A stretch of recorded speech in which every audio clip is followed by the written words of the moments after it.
Hi, I'm Suzanne Siracuse. Welcome to season 3 of my podcast, Focused on the Future, Keys to Building a Profitable, Sustainable, and Impactful Business. And I'm excited to be partnering with wealthmanagement.com on this. This series will focus on what firms need to embrace to ensure their growth and success for the future. And you'll hear from industry leaders and advisors on what is working for them. I have a great lineup of guests in store, and today I'm speaking to Bridget Venus Grimes. Bridget is the founder and president of WealthChoice, a financial planning firm that serves breadwinner women across the U.S.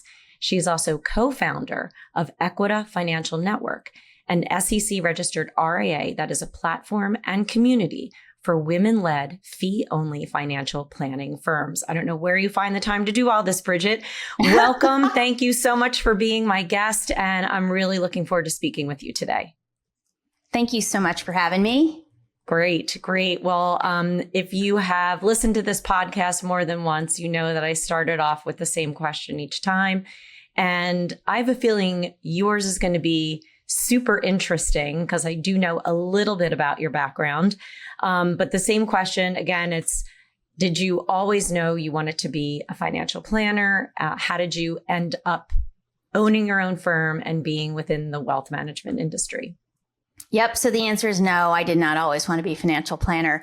And my road here was kind of circuitous. So I started kind of interesting. I was a German literature major in college, which is completely not marketable, but went to Wall Street just because that's what you did in the 80s. And I wanted to work for a German bank. Kind of interesting story. I went to a single sex college. And so I was under the impression you could do anything you wanted to do. Quickly learned on Wall Street, not true if you're female. So could not get a job in a German bank unless I was willing to be a secretary. But if I was a guy, I could trade stocks. Anyway, long story short, wound up ditching the German and was a trader for private money in a hedge fund for a bunch of years. Got super stressed out, wound up going to cooking school at night, became a pastry chef for a decade. And really, as a result of a divorce, decided I wanted to get back into finance to serve women who look like me. So kind of a random story, but it really was my own personal circumstances that brought me back here and brought me back specifically to financial planning. What an interesting turn of events, I want to say, too. Like, studying German, right, as you said, kind of not as marketable as you would think. But yeah, in the 80s, we're contemporaries. Wall Street was like one of the places that you wanted to go. It's crazy to think like, I've had a few other female guests on the podcast that have also expressed what it was like back in the 80s. And I think it's really important for your next gen women and, women of different generations to understand that it wasn't, and while it's certainly not, completely fixed, it was a really, really difficult time for women if they wanted to get into financial services. It's easier now, but still not perfect. And then the fact that you ended up going to cooking school, and a pastry chef, which is so, to me, even like maybe the hardest thing to do to be a baker. What was your go-to dessert? And do you still cook for fun? So, you know what? Actually, there's kind of parallels, just by the way, between finance and pastry, because pastry is super exact, right? You can't make a cake unless you have everything is right? It's like chemistry, but there's this great creative part to it as well. So I don't see it as totally unrelated, as I think a lot of people do. But yeah, I still cook. It's really funny. So I have kids and, I cooked at these Michelin star restaurants. I had this great resume and my children didn't want to eat anything except banana bread. And so for years, all I made was banana bread because nobody else would eat. They had no interest in fancy food. And so I guess to this day, like my go-to dessert is either sorbet or anything with fruit. So yeah, I still cook. I cook for my friends. I cook for my family who's a little more appreciative now of good food besides banana bread. But anyway, yeah, it's been a really interesting and bizarre kind of ride. But I would never have fallen into financial planning if I hadn't gone through all that, right? If I hadn't gone through divorce, if I hadn't completely left the industry and said, hey, what's going to happen to women who look like me? So, it's interesting. It's bizarre, but it all worked out. Yeah, there's so many, things like that happen by fate or by happenstance. But more often than not, I have heard on this podcast and on others that a lot of times personal situations affect why they got into financial planning. Mm-hmm. I had Stacey Francis on, and she talks about a situation with her grandmother, which is why she became a financial planner. And so I do think that there's so much of that personal element that brings itself into a career in financial planning. And that actually goes to my next question is I mentioned that your firm specifically serves breadwinner women, which is great. Mm-hmm. And there's a lot of them, right, in the US. And so I was going to ask you, why did you decide to really devote your practice to this? It's a great niche, but like that was a little ahead of its time. And now I'm realizing it's probably because of your own circumstance. So can you walk us through, how you decided to start your own firm? And was it easy to attract breadwinner women as one yourself? So I really did get back into finance, but specifically into financial planning because of my own circumstances. Absolutely. I was newly divorced. I had 2 little kids and I worked. And coincidentally, my 2 closest friends who were very successful professionally were also going through divorces, also had kids, also had a million things on their plate. And nobody had 5 minutes to think about their own future. And it's really and it's actually interesting because Suzanne, one of these friends, is a really well-known surgeon. She's great in her space. And her water in her house was consistently being turned off because she didn't have the time it took to pay the bills, right? Because she's just getting it done. And these are our people, right? So I thought, man, you know what? I really want to focus on helping women who work really hard, who have a million things on their plate, and they put themselves last all the time. So when I made this decision to get into financial planning, I started at a wirehouse where I was told, hey, you can build whatever business you want. And I found that women attorneys had very similar challenges to women in finance. There's a lot of issues with pay disparity. There's a lot of issues with moving up the ladder. There's a lot of issues with when you have kids, how do you manage your career and your family? And I wound up serving a lot of women attorney partners purely because of the commonalities. And so I started to build my practice really around being an amazing resource for women attorneys. And that would be bringing anything in that could help these women live a better life. So sometimes it was, how do you negotiate more for your compensation, which is, all sorts of criteria in law. And sometimes it was, what are the keys for these women to succeed? And it was bringing in great coaches, but it was trying to figure out, how do you become a resource for these women, right? How can I help them help themselves live a better life? And that's really where I started to focus on women who I could relate to because we had a lot of similarities.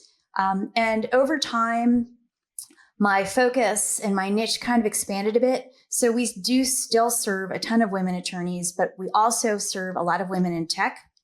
And we do women business owners and women execs. So the commonality is, for the most part, our clients are the women making the money in their relationship. They may have a spouse, they may be single, but it usually falls to our client to be the one who brings in the money.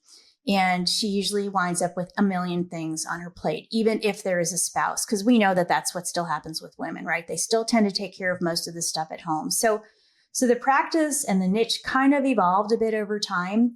I chose to launch WealthChoice. It will be 9 years ago in September of this year. Wow, congratulations. Thanks. It was really fast. But I chose to launch. I'd left an RIA for a lot of reasons that women leave firms in our industry. And this is why I'm so passionate about helping other women succeed in this industry. So I was told I was too ambitious. I was told I was not going to be a partner. I learned I was paid 50% of what my male peers were paid. Like, you can't make this stuff up. And I thought, the harder I work, it's all going to work out, right? I'm just going to work harder. And I worked all the time. And I never saw my kids and I never saw my family. But I thought, this is what it takes.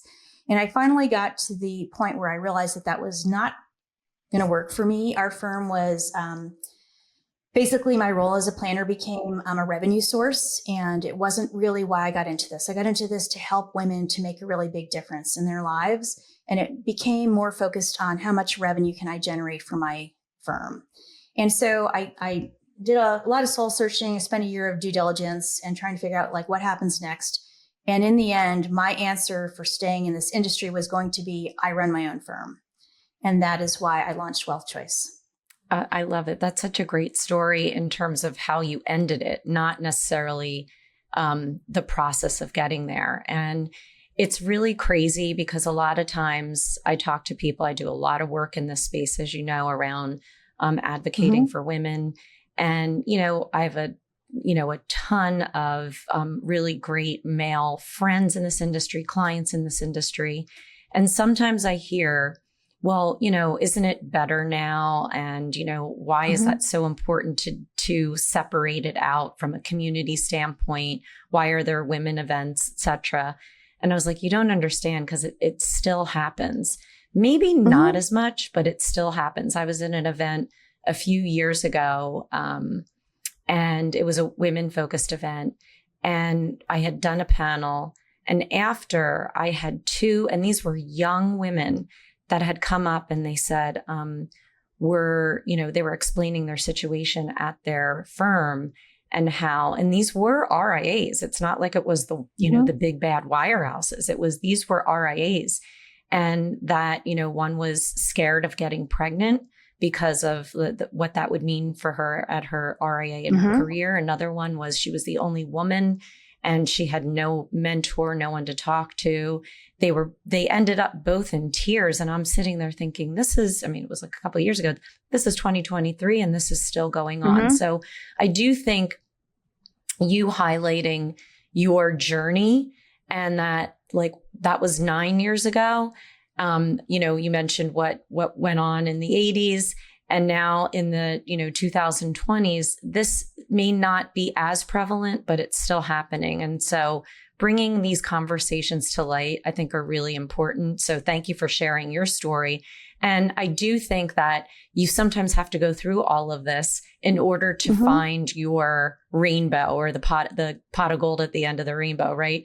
Where you then said, I'm going to form my own firm and do it exactly the way that I want. And it sounds like you've created such a great niche, and it's a great example of other firms that may be listening to this about, thinking maybe they want to do it and maybe it's too hard. What was maybe the one bit of advice you would give someone who's looking to launch their own firm, that something you wish you knew that maybe that you could share out?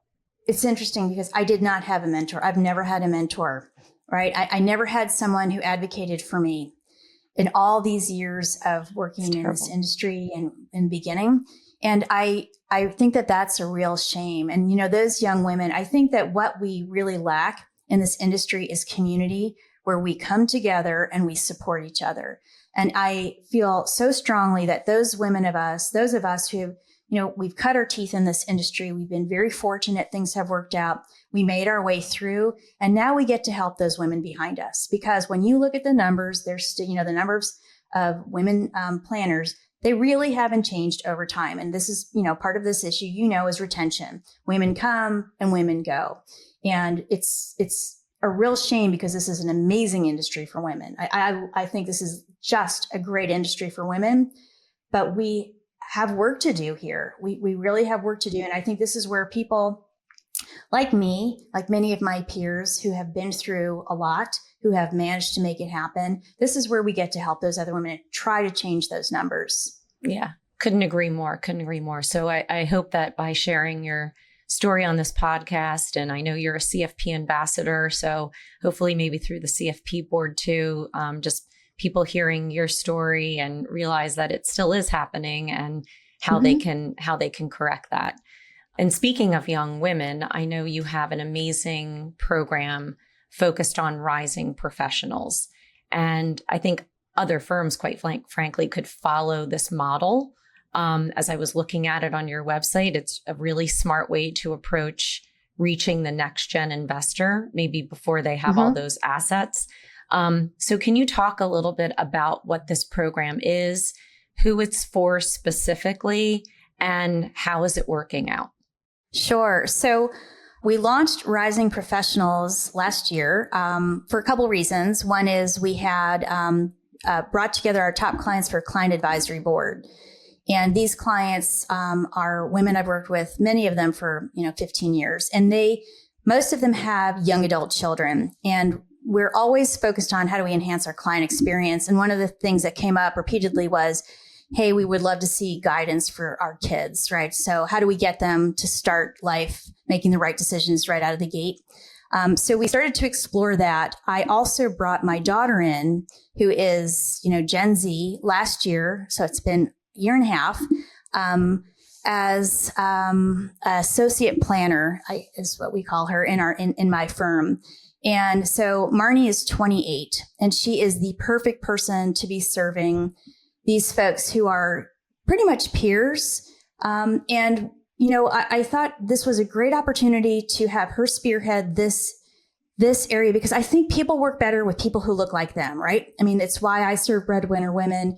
And so this rising professionals segment that we're now serving, these are folks who look like Marnie, right? They're young, they're go-getters. Like you said, they're often folks who have great jobs, but they have no assets yet. And they really don't know anything. They don't know the best steps to take. So we thought this is a great opportunity. I don't necessarily see it as a great, we're not making money off of this, if you will, if you look at that from a revenue stream. It's really, how do we start working with these Gen Z folks in a way where so some of them are young adult children of our clients, but many of them have come to us just as peers from Marnie. And it is really the coolest process. We just had a young gentleman who is about to be a freshman in college this year, really smart kid who is super excited to learn about investing. And so new client for us, which is really fun. So I love this because this is a demographic that our industry hasn't done a great job serving because there's no money there, or, it's perceived as, hey, there's no money for these folks. How do we allocate time away from revenue producing work to spend time with these kids? But I see it as an amazing opportunity, and I see it as a great way to make a difference to this young group, and really get them started on the right foot. And one of the things that I've actually been interviewed for, and Marnie has as well in the last few months, is issues with Gen Z getting information on finances from Instagram and TikTok and all of these terrible things, unfortunately, that kids are believing, and steps that they're taking that are really financially detrimental. And so this is us trying to get in front of this, right? So we're trying to post on some of this social media where these kids are getting their information with facts and trying to take that conversation back. But this is our way of trying to make a difference to this demographic. And I think there's a huge opportunity for our industry to jump in and help here. Yeah. And again, I think your program, is it a fee for service, and they get specific things, times where you meet? It's not like a full service financial planning engagement, but it helps get them started and make sure that they're educated, as you said, on these financial terms. And does it address particular issues that they currently, or questions that they have currently?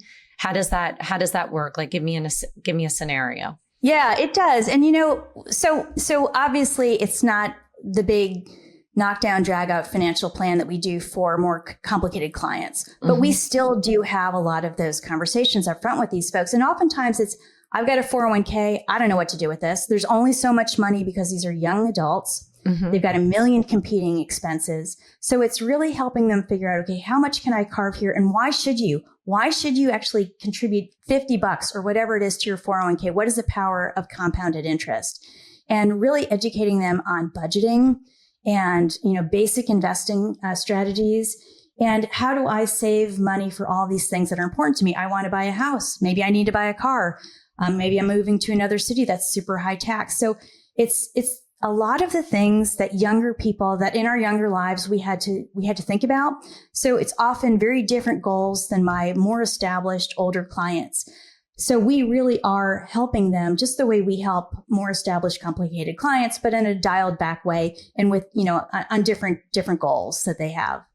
And we'll put in the resources when this goes live, a link to that program, because I think it spells it out really well on your site.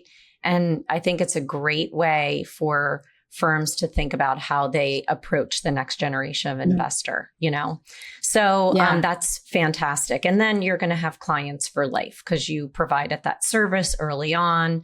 And then, they'll move up into the kind of regular financial planning engagement. I would imagine that's the end goal, right? Exactly. That's very smart. It's a great organic growth plan. So that's fantastic. I think that is one of the things that many firms struggle with. So that's great, Bridget.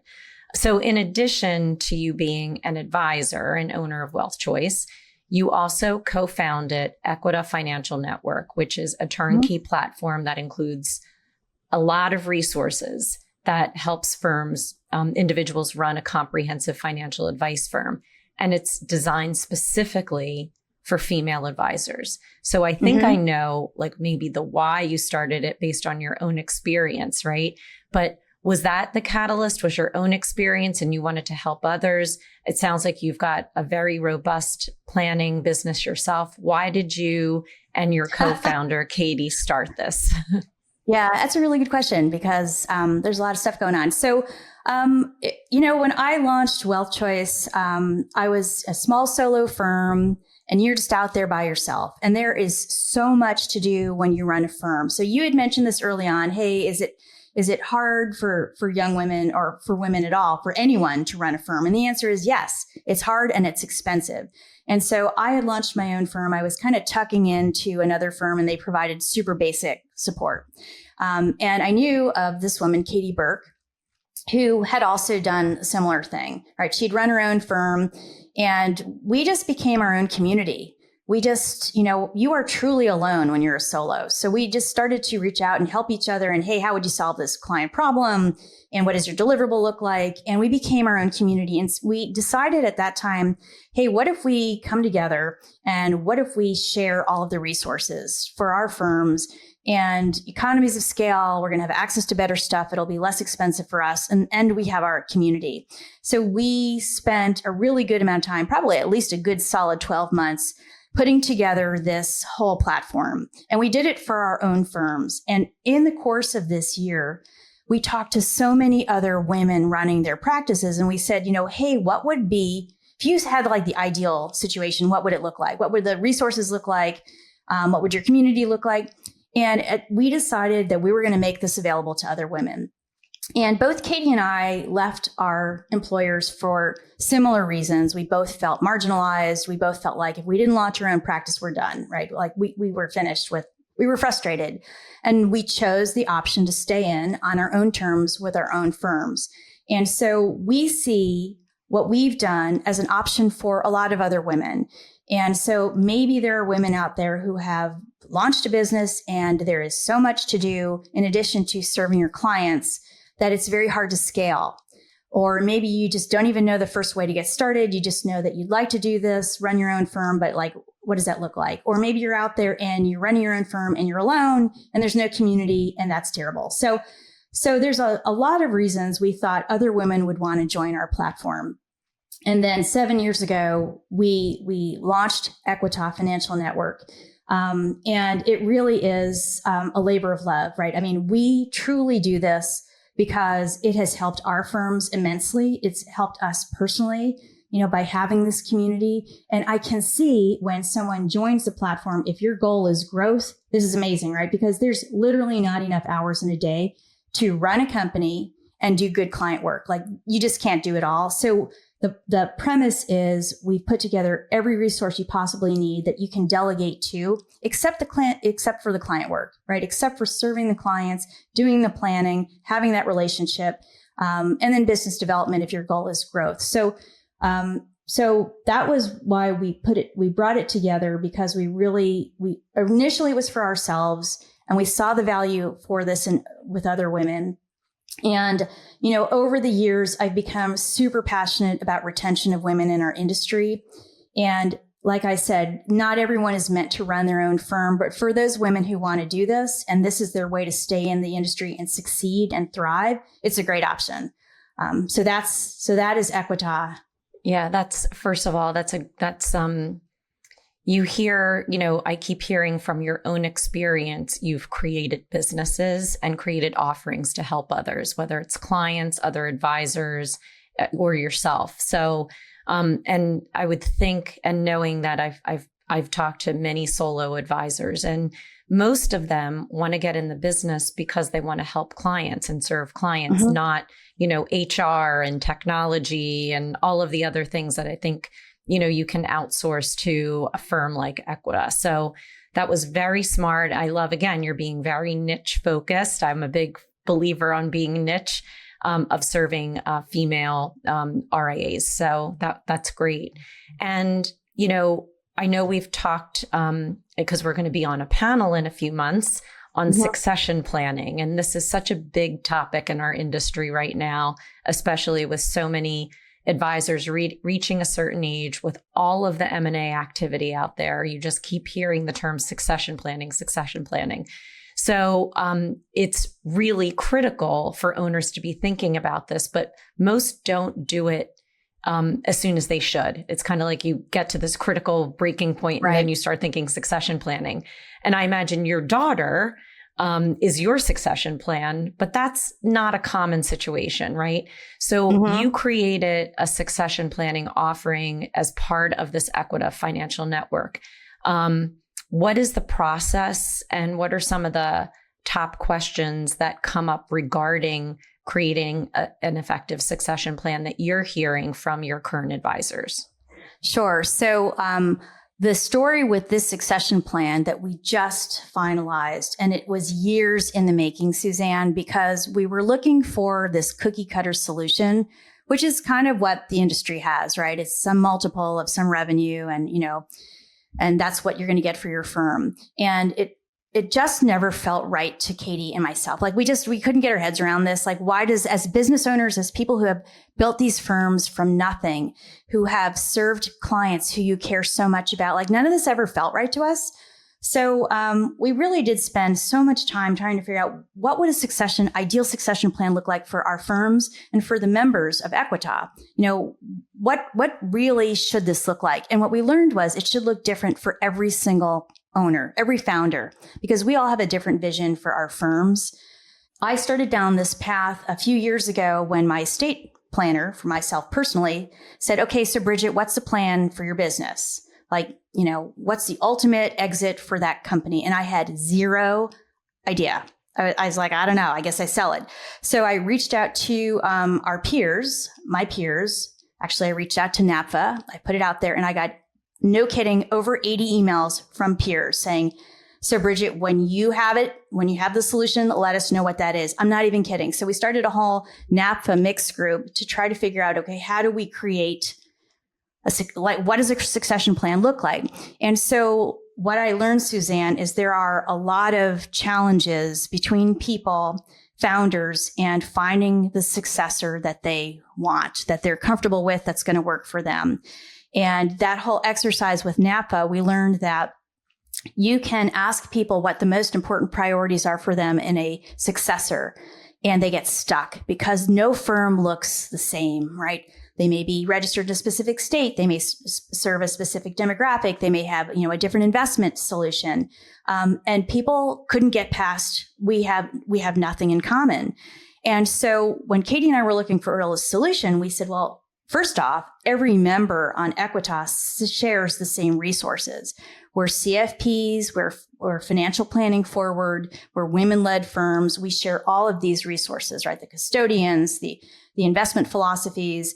And so right now, right away, you have commonality of values. Where we're located doesn't matter because we're all virtual firms and we're SEC registered. So that was easy. But to actually find a match, someone who is common, was easy to do with our community because of so many commonalities. So big thing that gets in the way is I can't find a match because there's nobody who I can see serving my clients who I would trust to sell this firm to or, transition this firm to.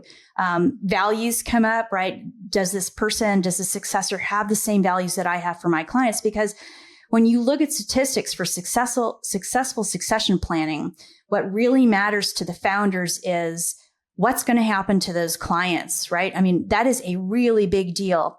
Are my clients going to be okay? And if you don't have anything in common with these firms, you get stuck and you just can't, and founders really struggle with this. And another thing that really comes up often is just having a really well thought out, curated plan.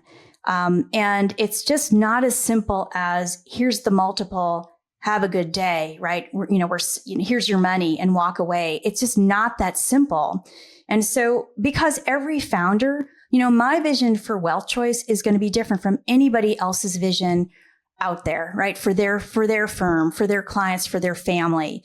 And so we wanted to spend time with a part up front with really deep, thoughtful planning for that planner, for that founder on what is your vision for your succession, every single step of the way. And maybe it's, hey, I stay around and I serve 5 clients. I don't know. It's whatever you want it to be, but spending time putting that together will make a huge difference to the success of the transition. So, we just found that this is not how the industry was working. It's not just about monetization of the firm. And so when we put together our succession plan, it really is curated. It really is bringing resources in the front, who are going to walk through every founder through her vision of her firm and what she wants that to look like for her clients. And then getting to a point where, okay, so then we bring in the valuation. We've identified a successor who looks just like this woman, who's going to work for herself and her clients. And then we're going to we brought in a firm to effect the transaction, to value that firm, and then make it happen. And we're super excited because I do believe that this curated succession planning solution will be successful. I do believe it will be successful because it's so curated and so specific to that firm.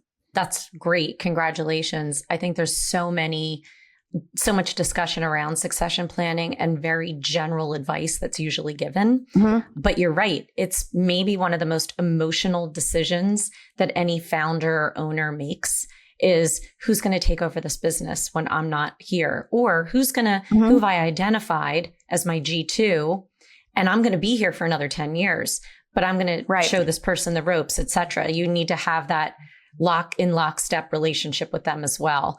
So I'm glad to hear that you're really getting very customized and personalized on a succession planning solution, because you're right.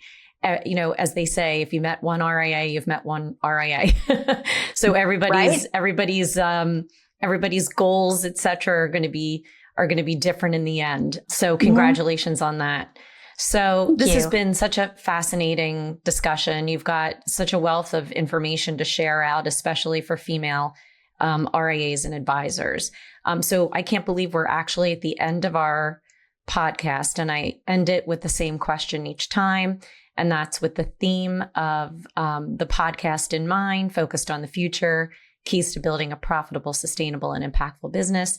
What is your last line? What key takeaway do you want to leave our audience with? So I spent a lot of time thinking about that. And there's a million things I could say, but I think my number one thing, without sounding cliche, is that I think that this industry, financial planning, is an outstanding industry for women. And I know we can solve the retention issue if women have the opportunity to succeed in this industry. And there's a lot of things we can do to make that happen. And so I would just encourage any woman listening to this that, no matter where you are in your journey, this is an amazing industry. This works for women. This works for women on your terms, whatever those are. But I would encourage women to pursue this industry, to stay in this industry, and to succeed in this industry. Love it. And to seek community, which I do think is such an important piece to success. So absolutely. That's such a great last line, Bridget. Thank you. Thanks so much for being my guest today and for sharing your thoughts on everything from working with female breadwinners to creating a plan to reach the next gen investor, and to why succession planning is critical. I'm Suzanne Siracuse. Thanks for listening. And I hope this episode leaves you feeling even more excited to be focused on the future.